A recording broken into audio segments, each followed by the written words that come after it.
नमस्कार, आप देख रहे हैं लाख टके की बात। मैं हूं आपके साथ मेनका चौधरी और मैं हूं आपके साथ चांदनी धवन। बुलेटिन की शुरुआत बड़ी खबर के साथ करते हैं। रूस यूक्रेन युद्ध का आज छठा दिन है। रूसी सेना लगातार हमले कर रही है। खार्किव में भीषण युद्ध जारी है। आरोप है कि रूसी सेना रिहायशी इलाकों को निशाना बना रही है। खार्किव पर रूस की तरफ से किए गए सीरियल धमाकों में 7 लोगों की जान जा चुकी है। एक रोज पहले ही रूस ने खार्किव पर कब्जे का दावा किया था और इसके बाद वहां के गवर्नर ने यह दावा किया कि शहर पर एक बार फिर से यूक्रेन की सेना ने नियंत्रण पा लिया है और रूसी सैनिकों को भगा दिया गया है। जिसके बाद खार्किव पर कब्जा जमाने के लिए रूस ने एक बार फिर हवाई हमले तेज कर दिए हैं। वहीं यूक्रेन सेना का दावा है कि उन्होंने 5000 से ज्यादा रूसी सैनिकों को मार गिराया है। 29 लड़ाकू विमान, 29 हेलीकॉप्टर, 191 टैंक भी ध्वस्त किए गए हैं। वहीं रूसी सेना का दावा है कि उन्होंने 800 से ज्यादा यूक्रेनी ठिकाने तबाह कर दिए हैं, जिसमें 14 सैन्य हवाई क्षेत्र भी शामिल है। और इस बीच खार्किव में एक भारतीय छात्र की मौत हो गई है और बताया जा रहा है कि उनकी जान रूसी बमबारी की वजह से गई है।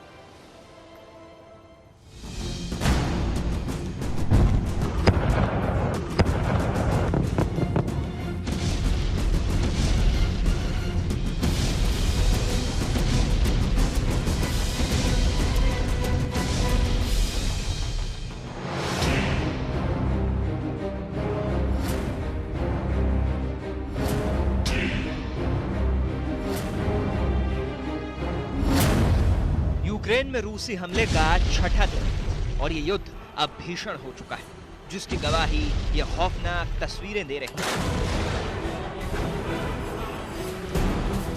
यूक्रेन के खार्किव में जोरदार धमाका हुआ और वहां आसपास भारी तबाही मच गई। खार्किव में ही यूक्रेन ने रूस पर वैक्यूम बम से हमला करने का आरोप लगाया है। लेकिन इसी बीच भारत के लिए एक झकझोर देने वाली खबर आई। विदेश मंत्रालय ने यह जानकारी दी कि खार्किव में हमले के दौरान एक भारतीय छात्र की मौत हो गई। दूसरी तरफ मोदी सरकार ऑपरेशन गंगा के तहत भारतीय छात्रों की वतन वापसी में जुटी हुई है। हमारा टॉप प्रायोरिटी हमारे नागरिकों को सही सलामत अपना देश लेके आना है। रूस की सेना की जो तस्वीरें सामने आ रही हैं, उसमें यूक्रेन की राजधानी कीव को पूरी तरह से घेरा जा चुका है। ऐसे में सबसे बड़ा सवाल है कि क्या अब रूस फाइनल अटैक के बेहद करीब है। रूस लगातार बैलिस्टिक मिसाइल से हमला कर रहा है। गोले दागे जा रहे हैं, गोलीबारी भी हो रही है जमीन पर। और इसी बीच यूक्रेन में भारत का एक छात्र नवीन, कर्नाटक का, उसकी मौत हो जाती है। गोलीबारी में वो चपेट में आ जाता है। प्रधानमंत्री नरेंद्र मोदी ने नवीन के परिजनों से बात की।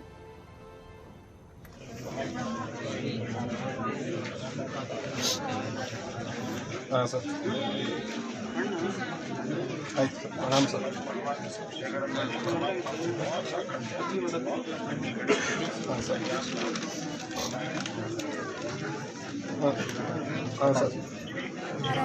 ये कर्नाटक के नवीन के परिवार वालों की तस्वीर है और इस वक्त फोन पर बात हो रही है दिवंगत नवीन के पिता की प्रधानमंत्री नरेंद्र मोदी के साथ। आज ही यूक्रेन के खार्किव में नवीन की मौत है।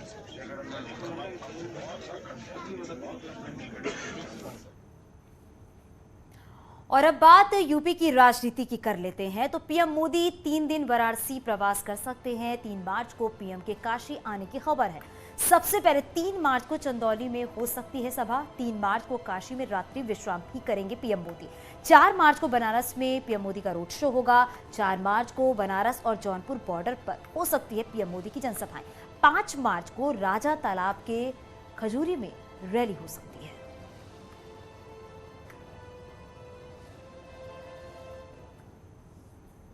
मिशन पूर्वांचल पर इस वक्त बीजेपी के तमाम जो दिग्गज है वो लगे हुए हैं। अमित शाह गृह मंत्री वो खुद भी मिशन पूर्वांचल पर हैं और जिसे लेकर अमित शाह वाराणसी पहुंच चुके हैं। 7वें चरण में बनारस समेत पूर्वांचल के 9 जिलों में 7 मार्च को मतदान होना है और जिसे लेकर अमित शाह लगातार वाराणसी में डेरा जमाए हुए हैं। अमित शाह 4 मार्च तक काशी में ही रहेंगे, साथ ही पूर्वांचल में जोरदार चुनाव प्रचार भी करेंगे।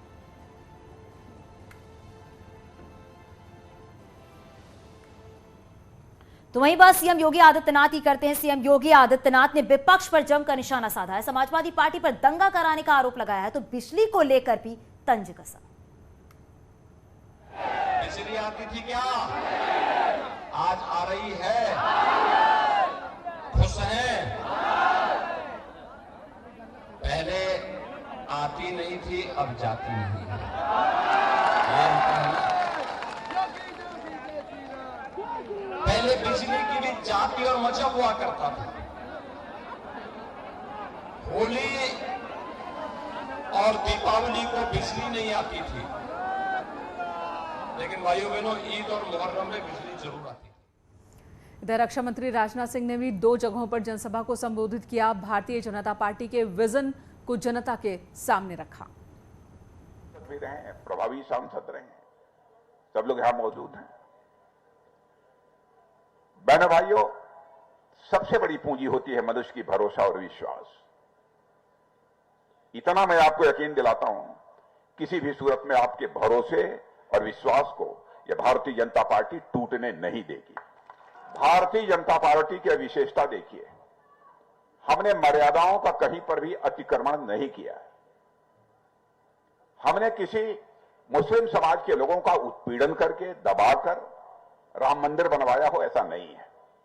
न्यायालय का फैसला था, राम मंदिर बन रहा है। लगता है परमात्मा भी हम लोगों की नीयत को पहचानता है कि साफ नीयत वाले लोग हैं, इसीलिए यह फैसला भी आ गया। बीजेपी राष्ट्रीय अध्यक्ष जेपी नड्डा ने समाजवादी पार्टी पर दंगा करने का आरोप लगाया तो बीजेपी के कामकाज को जनता के सामने रखा। क्या कहीं फलाना भैया, कहीं फलाना वो लोग गुंडागर्दी थी कि नहीं थी? थी कि नहीं थी? और अभी देखो, विकास के दृष्टि से अभी हम लोगों ने तय किया है कि किसान को सिंचाई के लिए मुफ्त बिजली देंगे। इस बात को हम लोगों ने तय किया। बहनों के लिए तय किया है कि हर होली दिवाली पर 2 सिलेंडर मुफ्त में देंगे और उपहार के रूप में देंगे। विपक्ष की ओर से भी जोरदार चुनाव प्रचार हो रहा है। बीएसपी अध्यक्ष मायावती ने मिर्जापुर में सरकार पर महंगाई और किसानों की परेशानी का मुद्दा उठाया और निशाना साधा। इनकी गलत आर्थिक नीतियों के कारण यहाँ गरीबी, बेरोजगारी व महंगाई आदि भी काफी ज्यादा बढ़ी है। इसके साथ साथ उत्तर प्रदेश सहित पूरे देश के किसान भी केंद्र सरकार की गलत नीतियों के कारण काफी ज्यादा दुखी व परेशान रहे हैं और अभी भी हैं। और बात कुशीनगर की भी कर लेते हैं। कुशीनगर की फाजिल नगर विधानसभा में एसपी नेता स्वामी प्रसाद मौर्य के काफिले पर हमला हुआ है, जिसका आरोप बीजेपी सांसद संघमित्रा मौर्य ने अपनी पार्टी के कार्यकर्ताओं पर लगाया है। आरोप है कि स्वामी प्रसाद मौर्य के समर्थकों के साथ प्रचार करने जा रहे थे, तभी खलवा पट्टी गांव में उनके एक काफिले पर पथराव हो गया, जिसमें 12 गाड़ियों के शीशे टूट गए।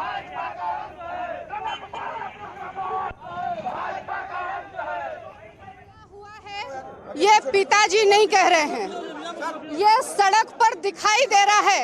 गाड़ियां किस तरह तोड़ी गई हैं, लोगों के सर से किस तरह खून बह रहा है, लोगों के पैर किस तरह टूटे हैं, इवन हमारे पिताजी को चोट किस तरह आई है। वो भारतीय जनता पार्टी जो शांति का और दंगा मुक्त प्रदेश की बात करता है, आज उसी के प्रत्याशी ने हमारे पिता पर हमला किया है।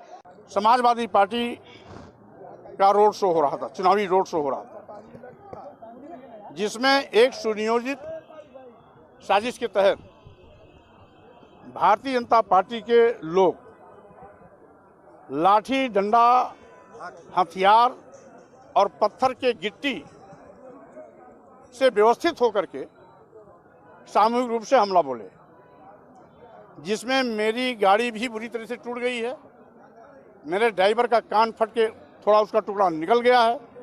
सैकड़ों गाड़ियां तोड़ दी गई हैं और साथ ही साथ सैकड़ों कार्यकर्ताओं को बुरी तरीके से दौड़ा के मारा है। चूंकि मैं दूसरी गाड़ी में बैठा था आज, इसलिए मेरी गाड़ी जिस गाड़ी में बैठा तो आगे निकल गई। तो मतदान से ठीक पहले संघमित्रा मौर्य का बीजेपी अपनी पार्टी से बगावत का ये जो रूप है वो मतदान पर भी काफी असर दिखा सकता है। और अखिलेश यादव ने, समाजवादी पार्टी के राष्ट्रीय अध्यक्ष अखिलेश यादव ने इस पूरी घटना पर रिएक्ट किया है। उन्होंने एक ट्वीट किया है और निंदा की है। अखिलेश ने लिखा है कि स्वामी प्रसाद मौर्य जी पर हुआ हमला हारते हुए लोगों की अति निंदनीय हरकत है। यह हमला सपा गठबंधन के हर दल के कार्यकर्ता व उनके नेताओं के ऊपर किए गए हमले के समान ही है। सब मिलकर इसका जवाब बाकी 2 चरणों में भाजपा को 0 करके देंगे और इस सरकार से किसी कार्रवाई की अपेक्षा ही बेमानी है।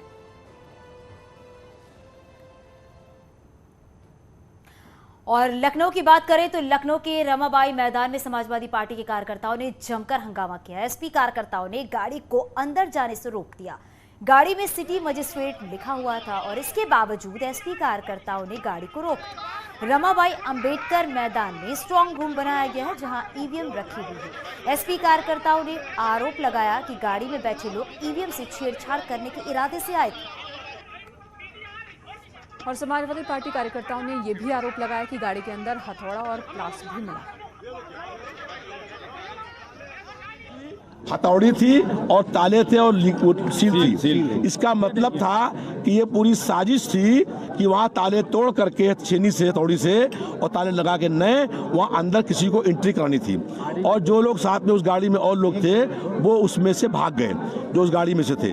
इसलिए ये पूरी साजिश है जो यहाँ पर भारतीय जनता पार्टी सरकार की बेईमानी कराने की। किसी भी लोकतांत्रिक देश में इससे ज्यादा शर्म की बात नहीं हो सकती कि चुनाव के बाद अपोजिशन नेताओं को, कार्यकर्ताओं को ईवीएम मशीन जहां रखी हुई है उसे रखाना पड़ रहा है। उसके बाद 24 घंटे बैठना पड़ता है कि कोई ईवीएम मशीन में छेड़छाड़ी ना करे और उसके बावजूद भी एक अधिकारी जिप्सी लेके घुस जाता है ईवीएम मशीन जहां रखी हुई है और उसके गाड़ी में छेनी हथौड़ी पाई जाती है। चुनाव आयोग को इस पर सख्त से सख्त कार्रवाई करनी चाहिए, तभी तो ये विश्वास खो रही है सरकार लगातार। तो जैसे जैसे मतदान जो है वो पूर्वांचल अपने अंतिम पड़ाव पर पहुंच रहा है, उसी के साथ ही हंगामा भी ज्यादा पार्टियों के बीच नजर आ रहा है। इधर एसपी महासचिव रामगोपाल यादव ने बीजेपी पर निशाना साधा है। कानून व्यवस्था और महंगाई समेत कई मुद्दों को लेकर एसपी महासचिव ने सरकार पर सवाल दागे। रामगोपाल यादव ने यूपी में समाजवादी पार्टी की सरकार बनाने के दावे किए। समाजवादी पार्टी और उनका सहयोगी दल जो भी हैं यहाँ, वे 5वां और 6वां और 7वें चरण में क्लीन स्वीप करने जा रहे हैं बीजेपी का सफाया। तो 10 मार्च आने से पहले ही ईवीएम को लेकर तमाम सवाल जो है वो खड़े किए जा रहे हैं। वहीं मुरादाबाद की बात करें तो मुरादाबाद से एसपी सांसद एसटी हसन ने ईवीएम को लेकर सवाल खड़े किए। उन्होंने कहा कि ईवीएम हैकिंग को लेकर जांच होनी चाहिए। आपने देखा ईवीएम एक साहब खोल रहे थे, आपने सोशल मीडिया पे भी देखा। उन्हें ये राइट नहीं है, बहाना बना रहे थे हम इसकी बैटरी निकाल रहे हैं। बैटरी तो उस वक्त निकाल ली जाती है जब ईवीएम को सील करा जाता है। वो क्यों खोली जा रही थी ईवीएम में? और क्या हो सकता है? ये रिमोट से कंट्रोल तो नहीं हो रही। इस बात का हमने इस बात को पार्लियामेंट में भी उठाया था। ईवीएम को लेकर पहले भी कई शिकायतें होती रही हैं। हालांकि चुनाव आयोग ने कई बार चुनौती दी राजनीतिक दलों को कि आए और दिखाएं कि कैसे इसे हैक किया जा सकता है, लेकिन अभी तक ये प्रूफ नहीं हो पाया है कि ईवीएम को हैक किया जा सकता है। और यहां रुकेंगे छोटे से ब्रेक के लिए, जल्द लौटते हैं।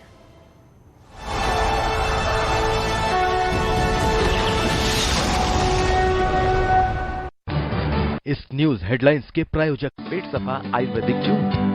पेट सफा, हर रोग दफा।